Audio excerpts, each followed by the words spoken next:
Ignore the last share up there. I'm just gonna have random footage playing in the background until we talk about the bosses, guys. We can go and get right into it. I'm just gonna clip it afterwards. Welcome back. We have been gone for a little while, but we're back now. We just had some scheduling issues last week. We had an EU guy here. Everybody works, like sometimes it's not easy to do. So we're back though. We're back into full effect. Today we're gonna go over the Gruuls and Mags, some kind of like parsing tips, anything. We're just gonna. A lot of it is kind of a lot of known stuff, but there might be some stuff you guys will learn from everybody else here too. So we're kind of just going to circle and throw some stuff out here. Obviously, how you guys been doing? Go to live. Doing good. Just still hoping to see a Magus Blade or an Atrazine Mind Blade every week and getting disappointed every time. But other than that, doing all right. Got my four-piece, rocking it. Gonna use Blade of Wizardry the rest of my life, apparently. Same here. Although still haven't a two-piece in any way, shape, or form somehow, but, because apparently tokens don't exist. But I did get lucky this week though. I was healing a slabs on my Disc Priest alt, and the little blink strike dropped, and guess who won it? This Holy guy. shit! Yep. What is this log you just linked? That's the High King Maulgar, the highest. What'd you say it was? 13 seconds. That's the #1 kill now. Is 12 seconds. Oh yeah, the Arcane Mage one. Yeah. It is. I don't remember how many. There's 4 Ellie Shamans I know, and yes, you can count how. 8, 9, 10, 11, 12, 13, 14 Arcane Mages. Yeah, no healers, by the way. No healers. Definitely not a cheese strat. A legit raid comp right there. Damn. Speaking of which, the GCD bug is still in. Yes. So that's a fun one, of course. Which bug? The hunter bug? No. The mage one. Well, kind of, but it's the fact that the GCD with a haste is not capped at 1 second. It's capped at 0.75. Ooh. So Arcane's that much better. Yeah. Yeah, of course. Of course. Or Siege bug is still there, but like apparently who the fuck cares about that on the dev side? All right. It sounds like everybody's. Jpaint, how you doing, brother? I want to get some. I'm trying to do calm voice at the same time. How you doing, brother? How's you guys been doing the past couple weeks? I'm good. Got my 2-piece this week, so got Helm Shoulders for my fire. So I'm getting there on the gear. Still a little bit scuffed in some other places. Kara has not been good to me, but we're doing good. What are you missing from Kara? If it can drop, I'm missing it. Bracers. Fair enough. So boots, neck, ring, so if you need it from Kara, I don't have it. I have the wand, actually. I have shade, but I don't even need that, I guess. See, there you go, BiS. Kara got exciting all of a sudden. It's actually not even. I know. Yeah, it's not even. I'm just trying to make him feel good. I mean, I'm the same situation as him, except I have the prince neck, so I completely understand him. My neck that I use, I use the jewel crafting necks right now. Right. Okay. Someone's gonna do it. No, but like it's not like a someone's got to do it situation. It's like that's literally my best option situation. Well, it is really good too, like you said. If on use. Yeah. If you got the use going, it's really good. Yeah. Well, if you have no raid neck, it's even better. Yeah. I'm sorry for you, man. Well, guys, there's a lot of stuff in the Blizzard world we're not gonna talk about because we don't care because we're Warlock. So let's talk about some Warlock shit, yeah. You have. I'm gonna pull up your VOD. You want to start Gruul? with High Looks King? like a Gruul. Yeah, we can do a little High King real quick. I guess we can go over. You guys talk about it. High King. What's going on in your mind when you're doing everything as Demo, and then we'll chime in with the Fire Duster locks over here, and then obviously I do the same thing as them. So I'm just gonna shut up and let the pros talk. Yeah. I don't know if you want to use my VOD. These are just 20-man splits. Nothing good. Are they? Just letting you know. Oh, that wasn't the pumper ones. No. We're just doing split raid. Okay. So let's talk about. Who would have one? Let's talk about what has to happen on High King for you to actually parse, right? Because TBC has already taken a turn towards you have to cheese the fight if you want to have a competitive parse. And we're going to be talking about parsing, so we're going to be talking about these cheese strats, or these strats that kind of work you around mechanics and you kill stuff before other things matter, right? So if you're not doing these strats, you can still parse well, but it's going to be that much harder to do so. Yeah, and the reason why we're seeing a lot of Destro here, and I know there's a lot of people, especially me, like pretty much everyone knows that I'm a Demo fanboy, right? And there's a reason why we're seeing Destro here, and that's because the shorter the kill time is on any particular boss, the better Destro is going to perform comparatively to the other specs, just because their damage ceiling, whenever you can fit in 8, 9, or 10 casts only, is going to be much, much, much higher, because if those casts crit, that's when you start to see the 4K, 4.5K, and things like that that we're seeing on Warcraft logs currently. Right now, the rank 1 spot is being held by a Fire Warlock at 4,171, and he has 77.8% crit chance on his Immolate, only casting Immolate 9 times, or not Immolate, Incinerate, sorry. And casting Immolate twice with 100% crit rating on both of those. So that's why we're going to see Destro pulling so far ahead, especially when your kill times are around 16 seconds. That also means that you have near 100% uptime on your Destro pod, near 100% uptime on your Orc Racial, and things like that. So not only do your spells scale well, and you also have the Chaotic Skyfire Diamond for Ruin, but you have this perfect window aligning with all your cooldowns. And I thought another interesting thing to mention was that if you look at Sims and you look at BiS lists, we all know that Chaotic Skyfire Diamond's really good, blah blah blah. But what changes about a BiS list, and something that you'll see in some of these really, really top end parses, is they're starting to go for more proc items, like Spell Strike, for example. Some of these Warlocks, even the rank 1 Warlock right now, the one I mentioned earlier, he's running 2-piece Spell Strike. And that isn't necessarily because Spell Strike is simming better than Chaotic Skyfire Diamond.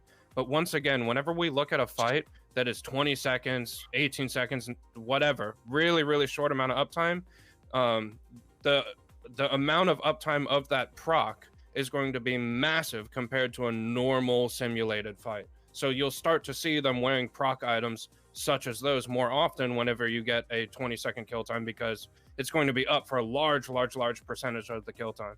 Right, so you're like, when you're doing this strat, you're committing to max RNG already. So by doing that, all you want to do that is stack more procs. Like, even I tried to use Wrath of Cenarius last week, but we had a scuffed kill and ended up not proccing actually. But like stuff like Wrath of Cenarius, Spell Strike tier, or the Spell Strike set, you might even use like a Mystical Skyfire Diamond if you really want to go full procs. Like, stuff like that is just going to increase your damage ceiling even more. I'm not saying do that on Gruul or Mag or something, but on a 20-second fight, if you're already praying to the RNG gods, you might as well go for it all. Yeah, with of course the issue that you don't have enough iterations of the fight and of the parsing over the one phase. Like, even if it's still for 3 or 4 months, you get what, 20-25 more kills. So, you know, bear in mind that even if you go on this full proc, full luck strat, you may not have the best. Yeah, it may never happen, right? Because exactly. So that's a bit of an issue. So, for instance, we see a big discussion sometimes crop up in a Warlock chat, which is Quagsai versus Essence of the Martyr, because the Essence, you know, the healing trinkets from badges, this thing actually stacks when you activate it with things like Icon. So you basically have 100% uptime on that, which is, I don't exactly remember how much, but it's like 99 spell power. Yeah, or that's About 98 or something, but yeah, exactly. So it's a chunk of spell power there. And yeah, here's the thing. So if you have like a 15-second kill, you either go for that, or like roll the dice on Quag and basically hope it procs within your first 4 spells, 3 spells.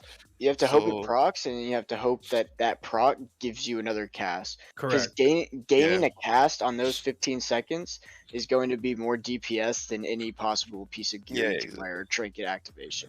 Right, so that was actually something I was going to mention in association to something I see in chat. Knickknack is saying, what about Blade of Wizardry? And I think that you have your mind on the right track. Having a proc weapon like that would be extremely good. But like Jpaint said, you'd have to look at you'd have to look at your guild's exact kill times, like week after week. Oh, okay, we're killing it exactly at 22 or 23.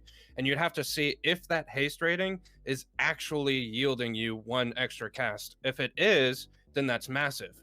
But if the boss dies and you're at 9.7 casts and you don't get to finish that 0.7, it's really not giving you much. And the same thing with Quagseye. Like, let's say you're in one of these world record kills that is getting in 14 or 15 seconds. If Quagseye procs off of your 2nd or 3rd cast, it's most likely not going to yield you 1 extra cast before the fight is over with the remaining 13 or 14 seconds that you have on the fight. And that's also one of the main reasons you see one of these top parsing guilds, they're precasting with Soulfire, is not only is precasting better than not precasting, obviously, but you have the soonest, the closest chance to get your haste procs on, or any procs of any particular item that you're trying to use, immediately as the timer starts for the parse.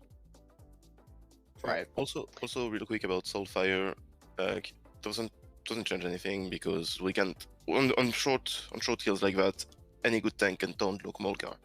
So that's also why we want to do that, because to say like you start off with a bang rather than just like starting with a curse or whatever, which also if something procs there you're kind of boned, because especially for haste things, because you take the GCD. Right, you can precast High King Maulgar because he can be taunted. Someone just asked. Yeah, so let's talk about how to set up that pool, right? Let's talk about how people set up the pool. Okay. So High King Maulgar's pool range, his body pool range is 35 yards. What that means is that you can precast your destruction spells, which have a 36-yard range. Other players that don't have a 36-yard range can also precast, but that requires you to Mind Soothe him. If Mind Soothe can resist, and if it does, you're dead. Well, you're not dead, but you're probably just gonna run out, and you're gonna run out. So the way this looks on pool for a Warlock, and I'm of a little bit of a different opinion of people, but fire, you obviously precast a Soulfire.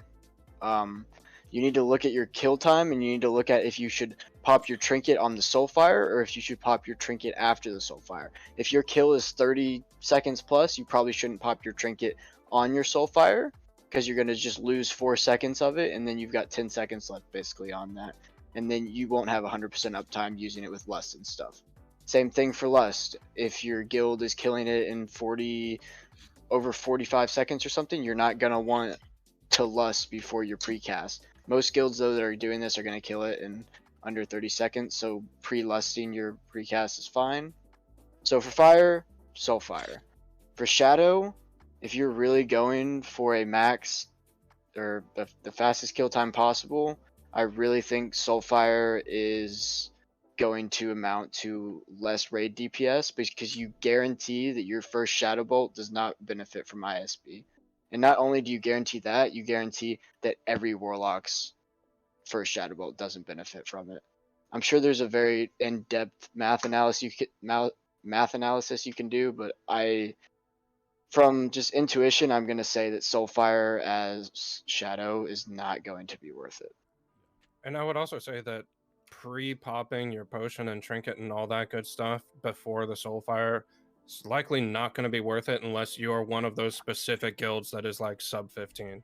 Exactly. Because when you cast Soulfire, let's say you guys don't pre-lust, then that's 4 seconds of your trinket, potion, etc. uptime that you're losing, which is a large portion of the uptime. Like potion, for example, 4 seconds out of 15 seconds, almost a third of the time going into one cast. If you guys pre-lust, though, probably worth it. Yeah, so it really is it's a kill time dependent thing on what kind of uptime you'll have. Again, that's kill time specific. You got to look at your own guild's kill time. And also then be careful basically, with pulling too. Like when you pre-pulled, make sure you're doing it rightly too, because don't pre-pull, pull aggro, die because your tank didn't taunt and then blame us. You know what I mean? Well, like, yeah. I mean, if the guild's not ready tank for doesn't the... taunt, I mean, that's that's a tank problem, right? I agree. If you're going for the precast strategy, your tank needs to taunt. Either that or just don't precast. And if you're not precasting, That's you what I'm probably saying, shouldn't be going for a parse anyway then. Yeah. Yeah. The So- precast is nice to the parse if you know that they're gonna get it right back. But if you're just kind of in a guild that's not really killing it fast, you just want to precast and they don't taunt, that's on you. I mean, it's on them, but really, but there's some guilds that I would say probably don't worry about pre-pulling. You just pay your paladin ahead of time. You want to EU block still? you as soon as This is my Soulfire goes NA out. character. Yes, so a lot of guilds still This aren't is my doing NA this character right strategy, now. obviously. I'm but playing NA. We're gonna talk from a perspective, assuming people are in these guilds that are doing these speed kill strategies, right? And we're gonna assume that the tank knows to taunt if you're in that kind of guild. Also, one thing real quick that caught my eye in the chat. So Pinch My Inch said that as a joke, like make sure that you cast your Shadow Bolt like 0.5 seconds after all the overlocks. So of course he's thinking about ISB. I mean, He also doesn't Of want to course, get but- one shot by the boss. also possibly, but like the one shot boss, as we say, like you would be like a lot of people would be surprised at how many aggro issues are solved by get a better tank. But because of ISB, I just want to say that actually it computes when it leaves your hand. I've seen that question go around quite a lot. So yeah, it's you can have sometimes Pre-BiS being there or not when the bolt lands and affecting it or not differently than what you'd expect, just because it has already checked whether or not the bolt will be affected. So just Yes. like that's just as an aside, real quick. The debuff is not applied until the bolt hits the target, but it also doesn't fall until it hits the target again. So there can be an infinite amount of shadow bolts in the air that can benefit from one stack of ISB, basically. So huge. it's a little bit convoluted, but yeah. Well, it's because the two things are applicated at different times. Like, Yeah. the damage from Shadow Bolt is calculated the moment you're 2.5 out of 2.5 seconds casted. The second the animation leaves your hand, it's already Right. calculated. However, Yeah. ISB isn't calculated if it resists, hits, loses a stack, etc., until the actual animation hits the boss. So Exactly, yeah. Yeah, exactly. That's the best way to think about it, yeah. For hiking, there's really not much more to it than press your buttons and hope you crit. There's no right. life tap at this time, there's no XYZ. It's literally just press your buttons, hope they crit, hope your tank knows how to taunt. I think we can simply sum up High King with saying if you want the rank 1 parse in the world, go fire, use proc items such as spell strike, double combo, and most likely, depending on your kill speed, maybe you want Quag's Eye because it's just barely enough to eke out an extra cast. If it's Over not if you can eke out another cast, I'd say yes. But if you're not sure if you can get another cast, then I'd go for Essence. So Or if you know that you can't get another cast, I'd probably go for Essence. And on top of that, just precast and hope that you crit, and that's it. Also, real quick about fire and Quag's Eye, you do gain quite a bit because during the window you can actually cast 4 times, so you kind of get like from baseline, you kind of get like more than 1.1, 1.2 seconds, I think, something along those lines. So there's a high chance you do get a cast off. I'd Exactly. say You if need to get check, your- of course, but you know. if you get your Quag to proc between like the initial Soulfire and Immolate, then it's definitely going to be worth it. But we got to think about. So don't need- that's for. Oh, go ahead. So Finish. real quick, you don't need to gain a full cast. You need to gain some damage. So like that could even be being able to conflag and shadow burn at the end versus just being able to conflag. Like if you sped your cast sequence up to where you're able to get another finisher in, it doesn't mean you have to cast another incinerate. You just have to get some kind of damage benefit from very it. true. Yeah. Very So true. it's like you can't really calculate it, right? You Well- could, but it's very. There's a If- lot of different scenarios that can occur to lead to the end point. Well, if Yeah. you can fit in Conflag and Shadowburn, then that would mean you're fitting I in still think another cast. Incinerated. But Exactly. No, right. Well, Well, I mean, sometimes you don't know. Shadowburn You is think a that you're not cast. going to get it off, so Just you well, do it's it. cast. It's the cast, but it's not 2 GCDs, right? It's like 1 GCD. Yeah. So So that's more for not everybody's gonna be parsing, like not everybody's in a guild like that. So we're gonna simmer it down a little bit and talk about the more casuals for the people who are either. I get asked a lot, like I'm hitting 60s, 70s, how do I get to 90s? Or I'm hitting 90s, how do I get to 95s? And I think a lot of that for this fight is positioning, right? I think just the base. This is for the basics because it's going on YouTube and for the people. We all know what we're doing. If you're killing it in 15 seconds, 90% of the people watching this are not going to kill this in 15 seconds, right? So we got to go over the little basics, including positioning, like I said. And just the simple one right away. I can't even get a good view of this, depending on what your guild does. The common thing is that you guys pull him. Well, the common thing, like in some guilds like Alive, where they seed them all down, or they stack them all up. Another one is that you pull the main guy and then X, the blind seer, and then the summoner together, and you clap them out. And then a super common one is you grab the main guy and you pull him up by the door, right? You pull him away from everybody else, and then you fight these guys by themselves. Where you, in my opinion, where you stand, and you guys can chime in afterwards. For me is I like before I plant my feet, no matter what spec I am, especially Felguard, I'm dooming this guy. Even if you are on a curse duty, guys, I understand that if you're on curse elements duty, or I'm on rec duty. If you're on rec duty or elements duty, you don't need to worry about elementsing this guy, in my opinion, right now. You can elements the main target's getting attacked, but toss a doom on this guy as he walks away, right? And while everything's getting into position, I'll put agonies up on people. I'll run around and put some dots up while everything's getting in position, because you already know once you stand still and start pumping, that's when the threat starts generating, right? So I like to give them, I don't know how many, 5, 6. I'm putting globals out on everything I can before I'm finally planting my feet. I would say and pumping. I would say Curse of Wreck as well, because let's say you kill High King Maulgar last in a normal non-cheese strategy. If you put Curse of Wreck on him, sure, it's lowering the armor, but the only person who's really attacking him is the tank. And the tank is also taking more damage from it. I'd say that you're better off just putting an offensive curse and swapping to your Curse of Wreck assignment once he actually becomes the target. But other than that, you're right. I think in a normal strategy, I think that positioning is extremely important, and it also depends on a guild by guild basis how you guys strategize and position everything. But if you can manage to be near the center of the room while still being safe from all the mechanics, again, depending on where you guys tank things, I'd say that for a normal strategy, that's probably the most optimal spot, because then you're allowed to do your single target rotation and you're in range of whatever the skull target is, but you're also in range of multi-dotting all of the various different targets as well for dooms, agonies, corruptions, etc., depending on what spec you're playing. Right. So your optimal position as a warlock is always on a fight with multiple adds. Your optimal position is always in a spot where you can multi-dot, because your dots are your highest damage per second ability you can cast, right? Like Immolate for both shadow and fire is your highest damage per second ability, especially if you don't have ISB up on targets, which you're not on the off targets, right? So Immolate is going to be what you want to be throwing on those off targets. Curse of Agony too. I'd be careful about putting a doom on High King Maulgar on pool, depending on your kill time, because a lot of guilds will kill the ads that they want to kill in less than a minute before going to the boss. So you need to be cognizant of that. Know if your doom is going to go off or not based on your kill time. Yep, and that's you knowing for sure or not. So on the that's if you know your guild's lasting. On pull, you'll see me around here. This is just me. I dotting, doom's up. I'm running over here. I'm agony that one. I'm gonna agony this one. I'm gonna run over here and agony this one, and then I'm gonna get into my spot and start putting up my casting dots, and then I'm pumping. That's what I do as demo. Obviously, you can do. I mean, you can feel free.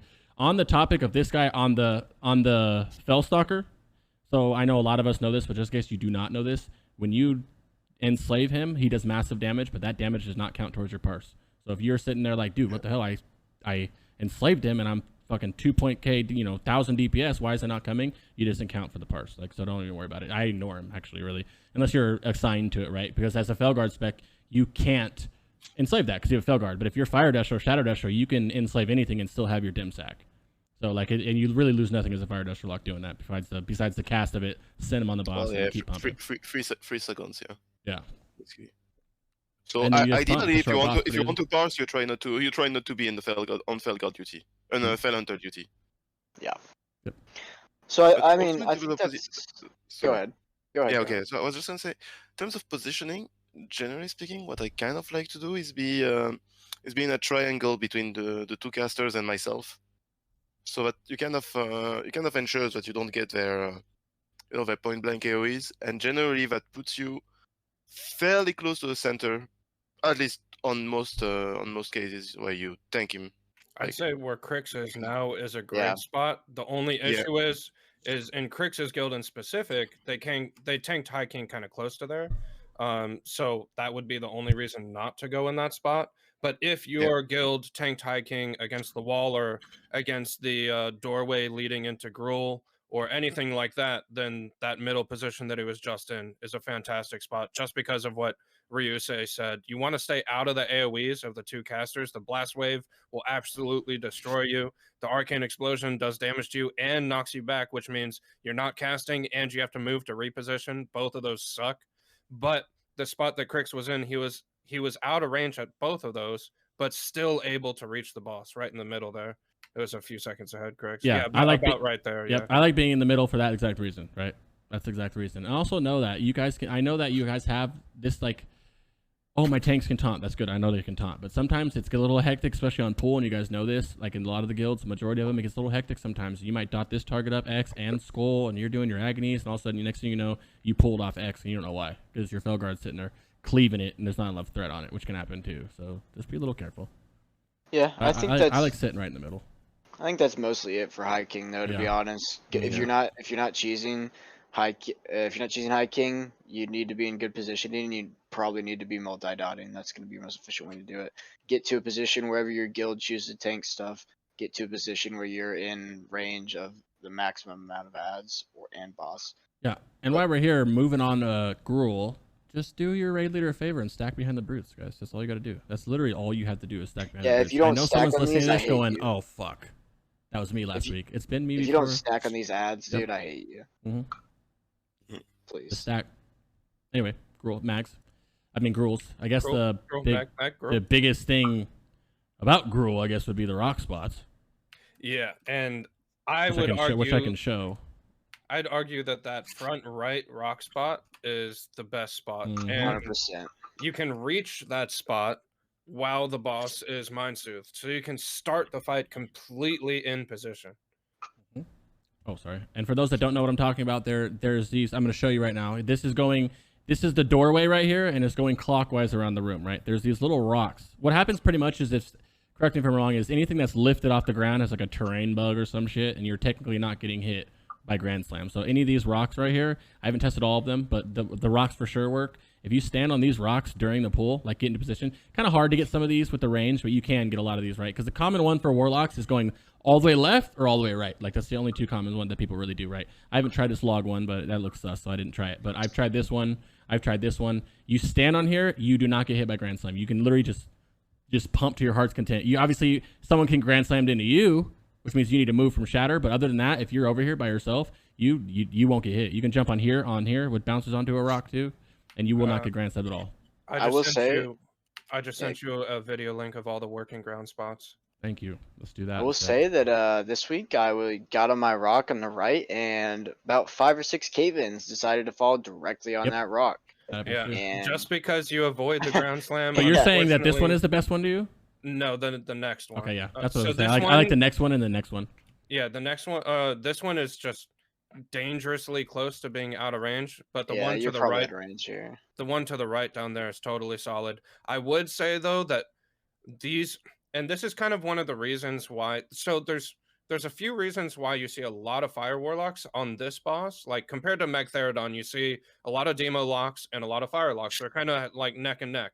But on this fight, you mostly just see Destro locks, and that's because all of these hiding spots, well, almost all of them, if you're tanking the boss directly in the center, you can reach with your destruction spells, but you will not be able to reach with your curses and your corruption, which severely lowers your DPS. So sure, you're gaining the benefit of avoiding Ground Slam, right? But you're missing out on your corruption and curses, which is huge. So that's a big drawback for playing Demonology on this fight. And another big drawback is one that's a bit more obvious, and that is to get the top parse, you need a really fast kill time. And to get a really fast kill time, you need to drop healers in favor of more DPS, so you can kill the boss faster. And if you're dropping healers to the bare minimum amount, that means that as the fight goes on, it's going to be less and less likely that your healers are going to be able to toss your Felguard a heal if he gets a cave-in that spawns on him, which means you're either going to have to take your Felguard off, which means you're losing a huge amount of DPS, or you're going to have to just try to let him tank through the cave-in. Yeah, but hope a chain hits him.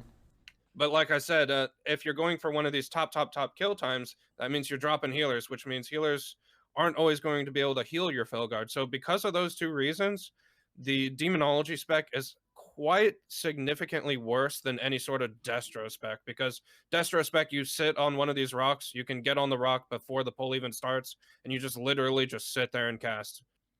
Yeah, I'm talking like if you get on one of these rocks as the Destro spec, you are, and nobody messes your shatter up. Like if this is my rock, I'm standing on this, do not come near me type shit. You can stand on that rock the entire fight and cast the entire time. Like literally the entire time. Pretty crazy. That's probably the biggest thing in this fight too. I guess you can mention, like Jpaint said, mind soothe the boss. Do your little talk. So positioning on this one, how to start it, right? Same thing as High King. You actually can mind soothe Gruul. A lot of people don't know that. He is a humanoid, even though he does not look like a humanoid. What that allows you to do, what it allows your whole raid to do, is kind of fan out on the left and right side of the room to get to your positions quicker, because obviously the faster you get to your position, the less downtime you have, the more uptime you have on the boss. You're not running for 15 seconds to get all the way to the back of the room. And as Alive mentioned, if you mind soothe them, you can actually get to a couple of the rocks before you guys even pull. So you're set. Your feet are set for the whole fight if you mind soothe them. It is a little bit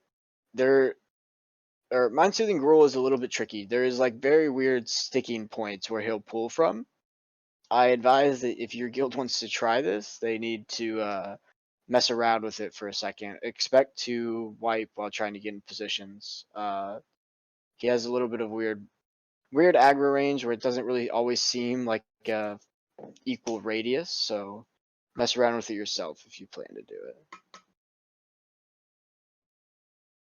I'm not exactly certain, but I don't think while he's just chilling like that, that his like hitbox is completely round. So I think that may be it, but I'm not absolutely Yeah. Here's a good example of what he's talking about these rocks with positioning. I'm Felguard right now, so I felt this correctly. When he was talking about it, I felt it. Right now, I'm not in range right now to even stand on this. And a little bit now I can, but when I first couldn't, I didn't do it. If you can see my face, you can't see my face behind it, but I'm mad about that. And you'll see it throughout the fight. You'll see me get on this rock as much as I can, and you'll see that my corruption is redded out, and it's annoying. Anyway, sorry to interrupt. Go ahead. Yeah, so that is a terrible thing about playing Demo on this fight. That just sucks, because the middle, like to the middle of the room is like right at like 33 yards or something. So if you don't have 36-yard range on your abilities, you're not gonna be able to hit them. Right, and people could say like, oh, well, obviously just don't stand on the rock. But we're talking about the top parse. If you can avoid a mechanic completely, especially a displacement mechanic, that is how you get the top parse. So sure, you could jump off the rock and play Demonology, but you're still not going to get the top parse, because compared to someone who literally doesn't have to move at all and can just be a turret, you're just not going to compare. Yeah, and right here you'll see the first Grand Slam go off and me not move. You'll see everybody around me move like right there, and I'm still there, so that's proof. And we've done it like what, for about a month or some change now. Yeah, and I'm gonna mention this just because I see people do it. Just because we say go to this rock and this rock location works, if your shaman is not on the same page as you, and like if your shaman's at the front of the room and you're all the way in the back, then you're just shooting yourself in the foot, and you're probably not even gaining anything. So make sure your whole group knows what's going on before you just kind of run off into Narnia. Unlike what I'm doing right now. Right. If you're in a group with an Ellie Shaman and a Boomkin, which clearly you should be, then they also need to be aware of the positioning. So what my group does is on the right side, there's 3 rocks you can hide from. 1 rock on the right, then you can go up the little rock wall ramp, and then there's another rock behind that. So we put our 3 warlocks there, 1, 2, 3, and then our Boomkin and our Elemental Shaman take the ground in front of the rocks, since they both have more armor than us, and they're the ones who need to be towards the center of the pairing to give us all the buffs. So they eat the ground slam, and they set up their totems and everything on the ground in front of us, and we're along the rock edge there. Love it. Yeah, this boss is pretty simple, man. You just pump away. There's nothing. I mean, the big fight, the biggest thing someone asked today, the biggest thing of parsing here is literally just honestly getting on one of these rocks. Yeah, that's that's the only thing that's the best thing that you can do. If someone is like, I'm a 98 trying to get those pinks, what do? I was like, get on a rock. There's a 99. If you're any sort of Destro spec and you get on one of these rocks, it's literally a patchwork fight. You just cast and that's it. And well, unless ground or the ceiling falls on you, then you should probably move. Someone asked I what's thought the of a. Go ahead. Go ahead. No, you finish. I actually tried to eat some of the ticks of the cave-in this week. Don't do that. I got down to like 30 health. I was like, I'll be fine. It was not fine. But do you guys armor scroll yourselves for this boss? I need to. Someone dude. just mentioned that because of the shatters too. That's actually You smart. should. Yeah, you Yeah, should yeah. armor scroll yourself. So armor scrolling yourself will help mitigate damage on the shatter and the cave-in. And then also on top of that, since this is a patchwork fight, we still have to follow the same rules with our life tap and our reapplications of your damage over time effects as well, which isn't something specific to this boss. It's just something that Warlock players need to get accustomed to. In classic WoW, we had bosses die in like 10 seconds, so it's not really something that was ever really relevant. But in TBC, when you have bosses living for 2 or 3 minutes, aligning the ending of your corruption or immolates, whatever spec you're playing, with your life tap is going to be really, really big the longer a fight is as well. And what I mean by that is, like, let's say you're casting a Shadow Bolt or Incinerate, and you have 4 seconds left on your immolate. Then you can life tap first and then cast your 2.5 second Shadow Bolt. And by the time that Shadow Bolt ends, it'll perfectly line up with your reapplication or something along those lines, depending on what spec you are, if you have instant cast, shadow, corruption, etc., etc. The point is you want to watch how much time is left in your dots and use your life tap to align the ending of your cast to line up perfectly, so you don't clip the ending of your dot, but at the same time, you're not giving it 1-2 second downtime. You're reapplicating it within 0.1 or 2 seconds. All right, now Right. I'm just going to show this just because someone asked what the Eye of Kilrock's glitch for doing. This is it. If you are running Felgar or any pet, really. Well, in the open world, you can get on a mount, fly up by 5 feet, and your pet gets health back. But if you can see right now, my Felguard is over there, positioned over there, half health. You get an Eye of Kilrock off, just cast it and cancel it. And now he's back right next to you at full health. And he keeps all his buffs. It's just a way to, if you imagine being in arena, you can do it with your Fel Hunter, you can do it in raid. And then another thing it does is you can, right here, you'll see me cast an Eye of Kilrock. Now, if you cast Eye of Kilrock like this, and then as soon as it goes off, you keep it. And if you, and I don't know what I cast in this point, but if you cast the spell, like if I press 1 at the same time, press 1 and then cancel my Eye of Kilrock, you can get a cast off while you're moving. If only 1 though. Well, so I'm gonna cast 1 and I'm gonna move at the same time at some point right here. That's something I also tablet. wanted to bring up for parsing. So on these particular bosses, you can get into precast range because they're mind soothable. But in the future, this trick, if they don't patch it, is actually quite useful. Mm-hmm. So this whole moving casting thing, you could precast a Shadow Bolt or a Soulfire or something while you're moving into optimal position. So like, let's say there's a boss fight in phase 2, which I'm sure we'll talk about in future episodes. We're going to break down all those boss fights, of course. But let's say in phase 2, there's a boss fight and you need to be in a particular position at the beginning of the fight because you have a job or it's the most optimal position or whatever the reason may be. You can get your precast off while moving into position. And Soulfire is a 4-second cast time, so it gives you plenty of time to move into position while you're actually doing something proactive as well. Yeah, so to the precast, I do not recommend precasting a Gruul. Gruul is not tauntable. Not tauntable. You will really make your raid leader mad if you decide you're going to precast on Gruul and the Gruul runs all the way across the room and people die. That's not going to be good for you. But if you want to go for this, if you want to do it, no, I did not do that. If you want to try it out, I'll, go ahead. Let me know how it goes. Precasting on Gruul is not good, but still, the point is you can utilize this bug to get yourself into positioning preemptively at the start of a fight. I mean, and to be that way, if you wanted to, if you're thinking of Felguard or whatever, you could cast a corruption if you wanted to. Put the dot up, if you think about it. So then at least when you get to your spot, it's one less dot you got to put up. You can start pumping earlier. It depends on how far you have to move. Yeah. Yeah. If you're positioned on one of the farther away rock spots, then I'd say go for Soulfire. But if you have one of the near ones, yeah, just go for a corruption. Actually, yeah, I'm wondering with this Eye of Kilrock thing, you still need to be in range to start your cast, right? Even if you move. So yeah. So it's tough. But you have the Mind Soothe, so it starts out with Mind Soothe. You start precasting, and sure, the threat is normally an issue, but your tank's gonna have 4 seconds to generate what, like 4K threat? Not that bad. Yeah, so Gruul's pretty simple. Get on a rock if you want to parse. Yeah. We can move to mag probably. Maggie Maggersons. You want to go ahead and explain what you guys do with your cooldowns too? Cooldown usage in the beginning of a fight, real quick.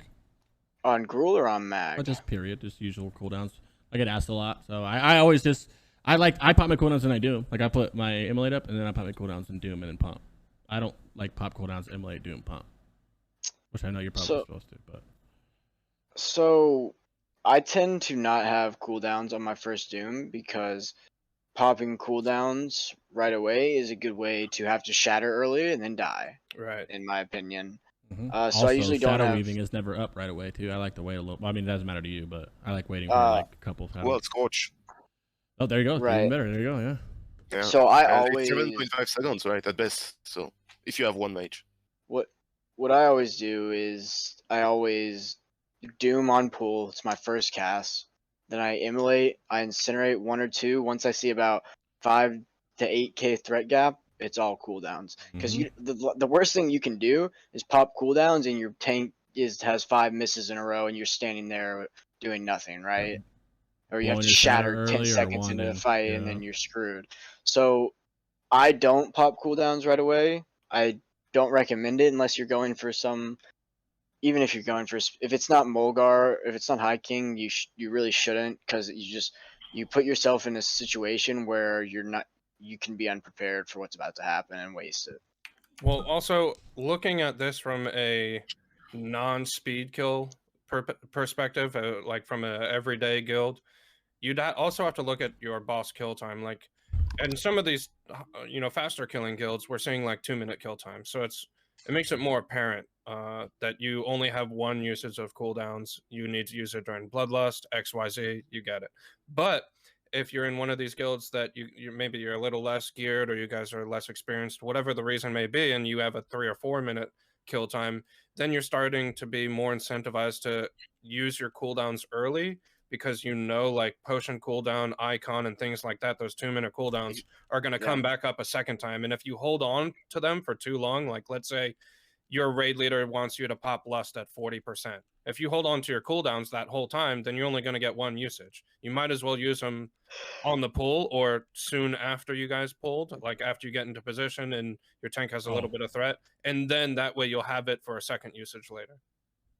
Right. It's always important to try to maximize your usage of cooldowns. Just like Alive said, you need to know your kill times, right? A lot of people will have 5-minute mag fights, and they'll use their trinket 1 time. They'll use 1 destruction pot, and stuff like that. And it's like you could have used 3 destruction pots and 3 trinket uses. You can use 1 at 0, you can use 1 at 2, and you can use 1 at 4. So that's like the #1 thing I'll look for when I see people asking how they can do more damage, is they just don't use their cooldowns, right? So estimate your fight length and know when you should use your cooldowns. Yeah, I completely agree. Generally speaking, I think a good rule of thumb on cooldowns is to use them early and often. That's basically it. So as early as you can without without pulling aggro, of course, and then try to ensure that you're just using them as many times as you can in a given fight, because there's very few ways to get more value out of a cooldown than getting it another time. Maybe in situations, like lust and haste stacking, but that's slightly different, or like vulnerability phase or some things like that. But generally speaking, having it go 1 more time is better than not. All right. Well, all right, so let's start mag. Yep, yeah, I see a question that says. Yeah, we're gonna get to that. We're gonna come back to that, but exactly. The question is it worth holding CDs for weakened phase? Though we're coming back to it, we will address that, and we'll talk about a little bit of an interesting way to do weakened phases. There you go. So phase 1, you guys add phase. A lot of guilds, if you're not the better guild you are, the more of these you guys are fighting at one time. Starting with the basic, where a lot of people just kill their skull. A lot of people kill skull and X together. That's kind of the common one right there. As you get better guilds, they'll start doing 3 at a time, 4 at a time, even 5 at a time, right? We're not gonna talk about that. We're gonna pretend that this is pretty basic. We'll have 2 to 3 ads max, right? The biggest thing that I can tell you right now that I see absolutely nobody doing when I look at logs is dooming this guy right there. If you're in a guild, that obviously if you're not in a guild, it'll collapse this in a minute. Don't worry about it. But if your guild is not killing diamond right here, this is the last ad that usually, or whatever. If you guys go backwards for some reason, whatever your last ad is in your guys' rotation, you just put a doom up. Always put a doom up right there. That's free damage. It's literally free damage. I think I walk over here and doom moon because that's our last one we're killing.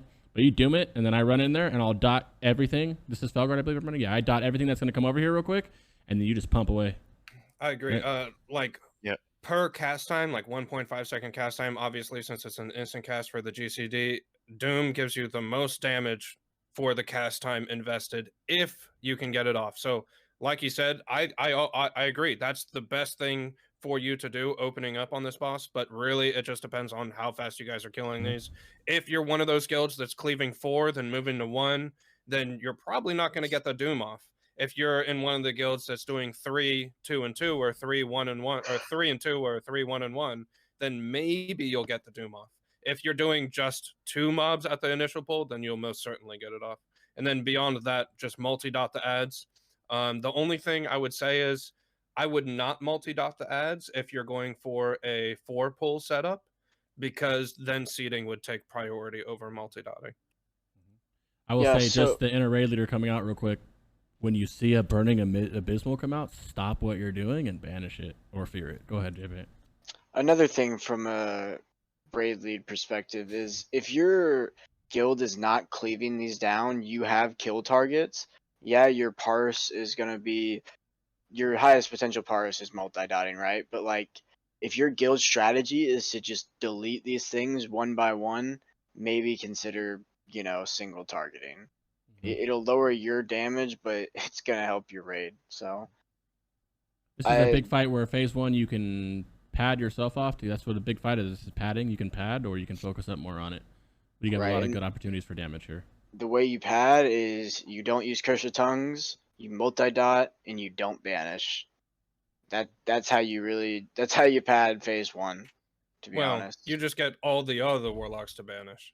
Yeah, someone's got to banish. Unless you like the other side.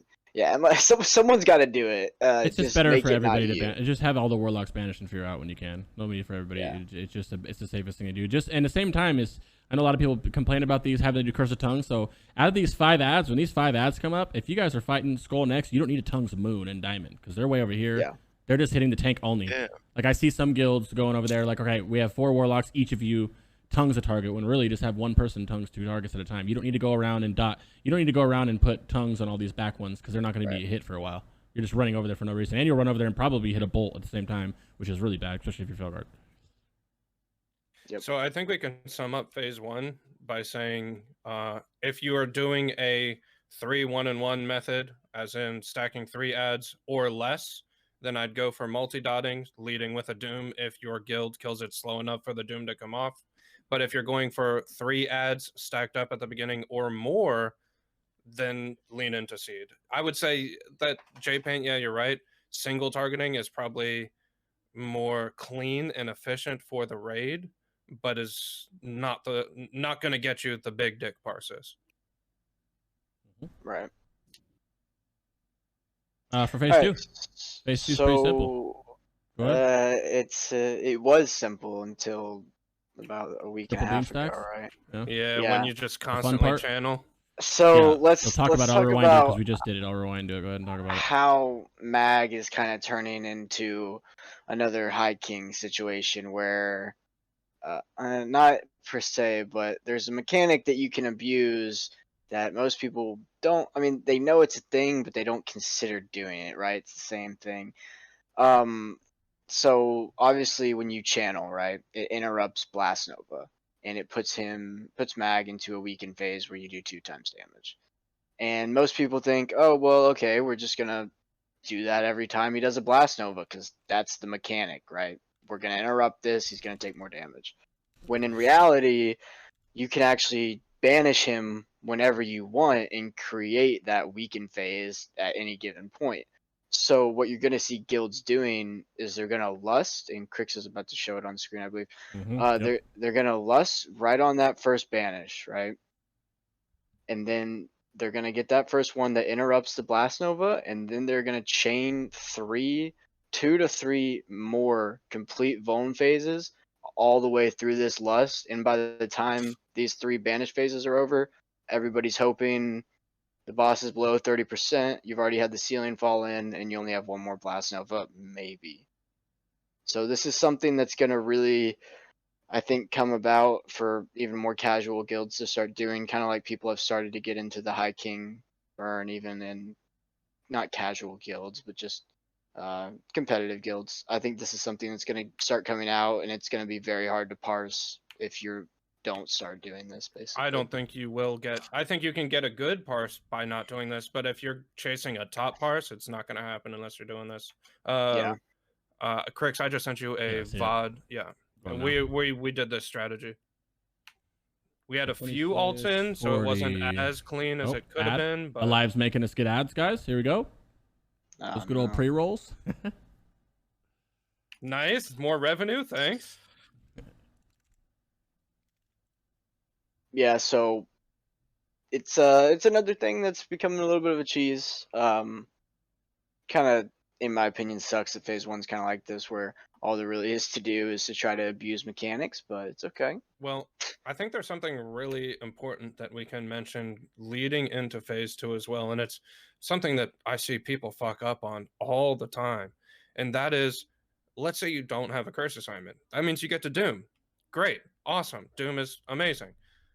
I see a lot of Warlocks, as soon as the boss is targetable in phase 2, they think, oh my god, I gotta Doom it right away. That way I get the best, most efficient uptime on the... That's not right. If you Doom the boss immediately, your Doom will pop before the first blast wave, meaning you're not going to get double damage whenever the Shadow Prison, the channel goes off. So you actually want to Doom 7 to 8 seconds after he enters phase 2, because then you'll have your Doom pop for like 24k, and you'll see it here in this one. In this VOD, I believe it was this one. Yeah, I believe it was this one. I aligned my Doom and I delayed it on purpose. And both of my Dooms that went off, which there was only enough room for 2, were affected by the Shadow Prison. So I got a 23k or so Doom, which is huge. That's basically like saying you casted 4 Dooms instead of 2. Yeah, so I believe the correct time is about 6 seconds after he's engaged is going to give you a for sure land on that Doom, right? So what I usually do here is I'll be near after phase 1 is over. Try not to life tap at all during phase 1 or minimally. So I'll spend the first 4 or 5 globals of mag life tapping, right? Getting in my position, life tapping, and then I'll apply my Doom. And then I know that Doom is going to go off during the first banish phase, and you're going to get that big damage, like Alive said. Like he said, if you apply right away, you're going to miss it by about 5 seconds early. And it's going to feel real bad. You're going to be sitting there like, is he going to do it? Is he going to do it? And it's not. Yeah, you will not get it. You can hope all you want. You will not get it. Yeah. Also, one thing that one thing that I saw in chat, that I can often say, but like Quagsai or Mark of the Champion, really depends how long you spend in the ad phase, as well. It also depends, yeah, like Ryu said, it depends how long you spend in ad phase, how long do those things live compared to how long mag lives. But it also depends if you're doing this chain Vuln strat, because that trinket's worth a lot more if, I don't know, 60% of your spells are doing double damage, right? Then that trinket's really giving you 1.6 times its value against him, which increases its value. So it really depends. I usually use Quag's Eye. I would say that there's not a perfect parse yet, but let's say that we hired Elon Musk to make a computer to play the perfect parse there ever was going to be. I would say the absolute most ideal way you could play this boss is to use Mark of the Champion if you're going for a 4 or 5 stack in phase 1 and just seeding and getting it down ASAP, because for Quag's Eye, if you're just mass seeding, it makes your effective DPS really good until you're and you're going to yourself pretty damn fast, even if you do Mana Pot and Demonic Rune. So that extra haste during the seed phase doesn't really equate for that much. and you're getting through phase 1 really, really fast if you have a 4 or 5 stack. So I'd say if everything goes perfect, you're in a super high-end guild, I would go for Mark of the Champion if you're doing a 4 or 5 ad stack, seed it down, and then you have that for the multiple Shadow Prison channel phases going into phase 2. And that's obviously where it really, really shines. Yeah, and another thing on that is if you're stacking 4 to 5 ads, seed scales not terribly. Yeah, let's just say it scales terribly with spell power. So Mark of the Champion is like Mark of the Champion isn't really affecting you either way, but neither is Quags on that, right? So it really is a toss up for that phase 1. Doesn't matter which trinkets you're using. So going into phase 2, Mark will serve you a lot better if you're stacking ads. I agree. In phase 2, this is a fight where it's not actually just patchwork and there is forced downtime, right? Which is your forced downtime is when the earthquake is happening. Obviously, you can be shadow burning or conflagging during that time, but that's only 2 globals. You're getting thrown around for 5 or 6 seconds, right? You should be life tapping during every single global you have right there. Every single free global is life tapping until you have full mana. Correct. And it doesn't matter if you're going down to 1,000, 2,000 health. There is no raid damage on that fight except for at 30%. So it's not like you need to freak out like, oh, I only have 4,000 health, like I'm gonna die. There is no raid damage on that fight unless you are clicking or you hit 30% on the boss. Or you're fight. in the fire. Yeah, don't do that. Yeah. You know, don't stand in the fire. Mag's also one of those fights where you should pretty much not have to tap unless you're getting knocked back. Yeah. Throw that in there too. Phase 2, yes. Don't tap. Don't ever tap within your cooldowns. This is common sense, right? Don't tap if you're blowing cooldowns. It happens sometimes. Like I'll just won't notice that like lust goes out. I'm like, oh shit, I got fucking tap a couple times. But try not to lust. You don't want to tap during your lust or your cooldowns. You're popping them all. You're tapping when you get knocked back every time. Make sure you click the cube. You should be able to hit all the cube. You should be able to hit the boss from all the cube locations except for skull sometimes, or most of the time. And other than that, but you can, if you're on skull, you can just be like, hey man, can you put someone else on it or something? But yeah, you put all your healers on skull. That's my first advice. I was gonna say, oh sorry. Yeah. The cube is kind of debatable. If you're going for the multi-channel like parsing strat, if you're a big dick parsing warlock, you are not clicking that cube. You can leave that to the support classes. Yeah, that is another thing. If you want to go for the #1 parse, the way to do that is not to click a cube. So basically, I'm going to tell you what every raid leader does not want you to do. So phase 1, you parse, you don't banish, you don't use Curse of Tongues, and you multi-dot. Phase 2, you don't click a cube, and then you're good. So you basically did nothing for the raid, but your parse is going to be great. Well, so I'd say phase 1, obviously not wasting time casting banish is better than casting banish and wasting time, but banish is essential, right? Like it is better for the raid that you CC the mobs, right? But when we're talking about cubes, there's no kill. So yeah. When we're talking about cubes, if you're going for the multi-channel method, the only reason you would ever go for the multi-channel method is because you're trying to parse and you're trying to kill the boss faster. That's the only reason you do it. It doesn't make the boss fight cleaner. You're just trying to kill the boss fight faster. And if you're trying to kill the boss faster, that is your main objective, then you want to put your best DPS classes on no cube clicking assignment. So hunters and warlocks, you don't want clicking cubes, and that's actually better for the raid because your whole goal by doing this strategy is to decrease your kill time. Yeah, you can still parse by banishing, guys. I hate to tell you, but you guys can, if you're parsing, you can should, still parse if I'm you're not banishing, saying, you can still parse if you're tonguesing.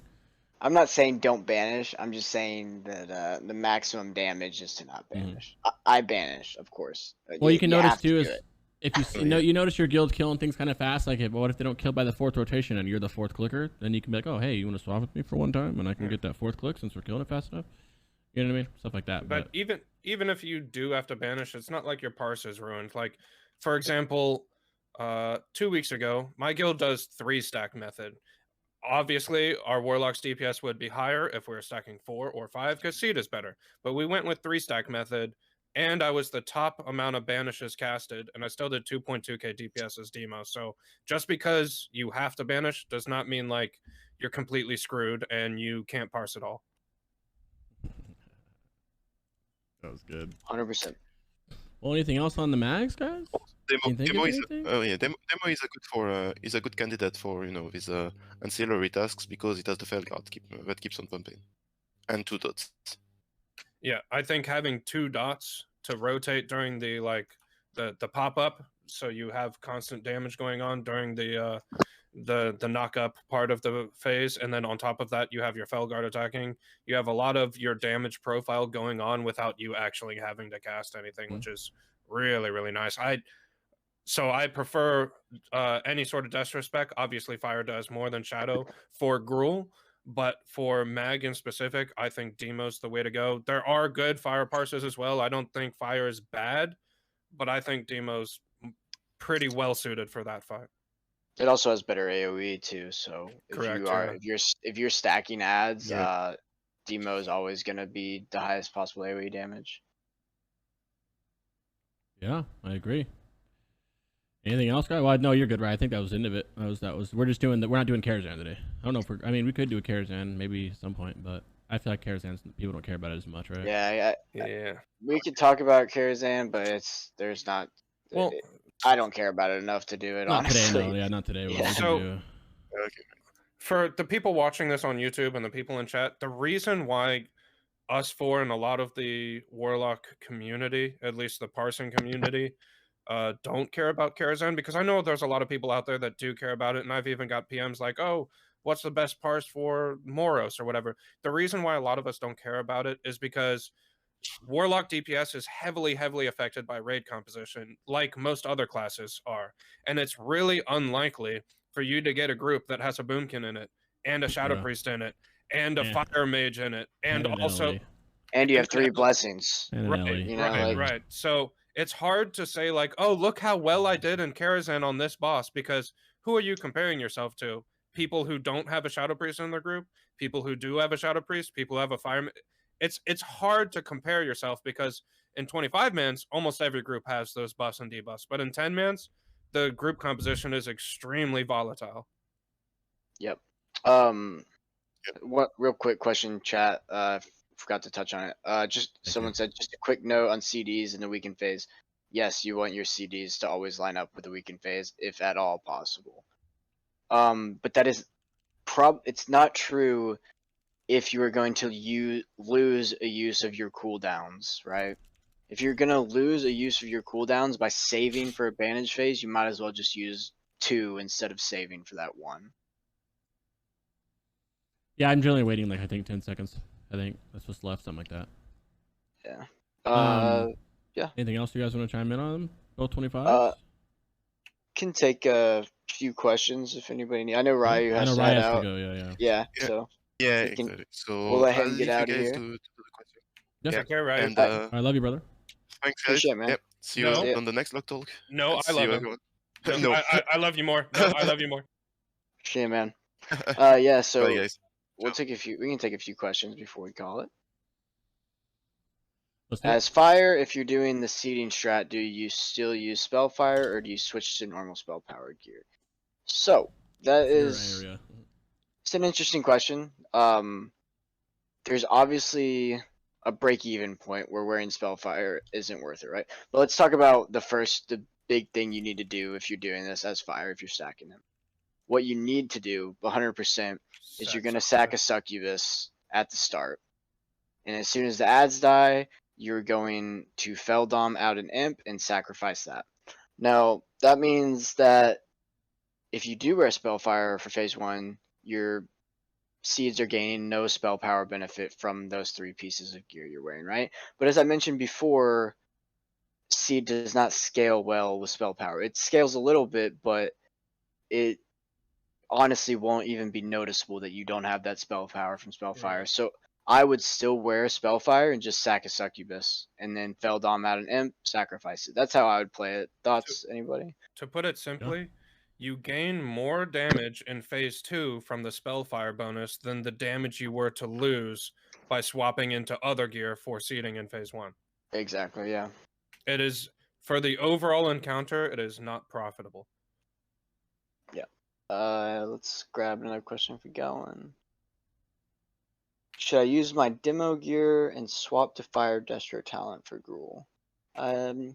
It depends on what demo gear you have. If you're talking about 4-piece tier 4, 4-piece tier 4 is really not good for fire. Fire, if you're gonna swap to fire, and this is gonna hurt your wallet, and I know you don't want to hear this, but if you're even thinking of swapping to fire, then I would get Spellfire because Yeah.